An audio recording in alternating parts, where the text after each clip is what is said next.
Hello, I'm Paul Dychik, founder of Elastic Steel Method of Athletic Conditioning. Today we're going to talk about basic footwork. We're going to talk about the basic steps. Most people know it as a step slide. You step, you slide. You step, you slide. Front leg step, rear leg slide. Now, most people know how to do that, but the question that often comes up, and if you don't know what you're doing, you can actually hurt yourself, is do you strike with the heel or you strike with the toes? In other words, do you step like this or do you step like that? Okay? I got a question about that from someone whose instructor said you always have to strike with the toes. So the person was striking with the toes, however they were constantly getting cramps over here. And the reason for that is because they were doing it wrong. How can you do it wrong? You either step with the heel or you step with the toes, right? How can you do it wrong? Well, let's think about what you've been trained to do for years and years and years, and see that if you try to get away from that, you actually are doing it wrong. You're going against something that your body has been doing for many years. How do we walk?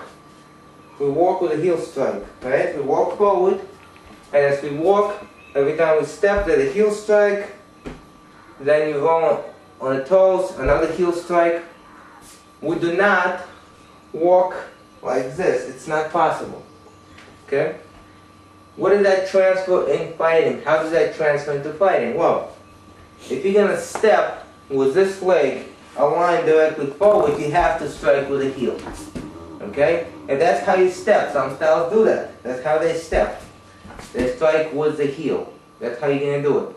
If you try to strike with the toes, as the person who asked me this question was doing all the time, your body's not used to that. If the leg moves this way, it's used to strike with the heel. You've been doing it for a long time. Okay? The muscles here contract. The muscles here relax. So, that means that if you step and this leg, the kneecap, the toes are forward, you strike with the heel. Okay? Strike with the heel. Okay, now, we talk about walking forward. Now, what I would like for you to do is just go like this. Now, this is not how you move, actually, but I just want you to do that. You know how kids like to do that? Just do that. And then try to do the same thing on the heels. It's not happening. Okay, what does that tell you? If you don't believe me, try it. Try to do it on the toes, move sideways on the toes, move sideways on your heels, and you'll see you cannot move on your heels. What does that mean? That means that if you're going to attack sideways, do not do heel strikes. Not going to work. You move sideways, it's only toes. You touch the floor with your toes, not with your heel. Okay, so we established that.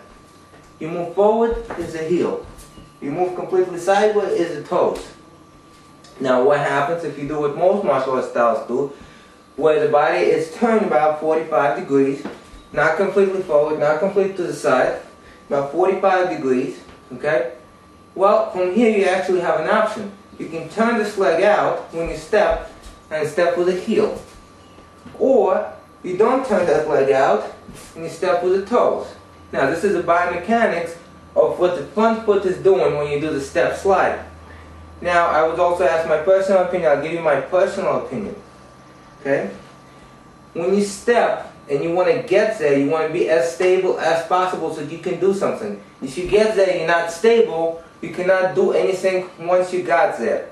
That means that if you got closer to your opponent, if you got further from your opponent, if you made an angle, if you made a cut, okay? So, having said that, my personal belief that unless you know that you're going to strike your opponent and everything is stable, okay, and you need to take a very long step for whatever reason, do not do the heel strikes, okay? I do it sometimes in those situations, but most often it's the toes, okay? You step with the toes. Now I want you to think about something, okay? Even if you don't have that situation or those conditions in front of you, I want you to think about them. You're walking, it's winter, okay? You're walking on ice. There's ice on the floor. And there's a puddle of water and you want to jump over it. Are you going to jump over it with your heels? Or are you going to jump over it with your toes touching? I guarantee you're going to jump over with your toes touching if you know what you're doing, if you have the feel for it. If not, your heel strikes, your heel can slide. You don't get much control touching the ground with your heel. Okay? You get much better control touching the ground with the toes and the heel drops right away. If you take a very long step, most likely you won't have to do that heel strike if you take a very long step. And some people do that. Okay? There's more weight transfer if you strike with the heel. However, there's less control if you do that. This week we talked about what your front foot does when we step. Next week we're going to talk about what your rear does and different things that you can do with your rear leg, and again my personal opinion on it. Today we just talk about the front leg. If you want to learn more about footwork, angles, fighting strategies, take a look at the link below, blue link below, and take a look at the Warrior Strategy online seminar.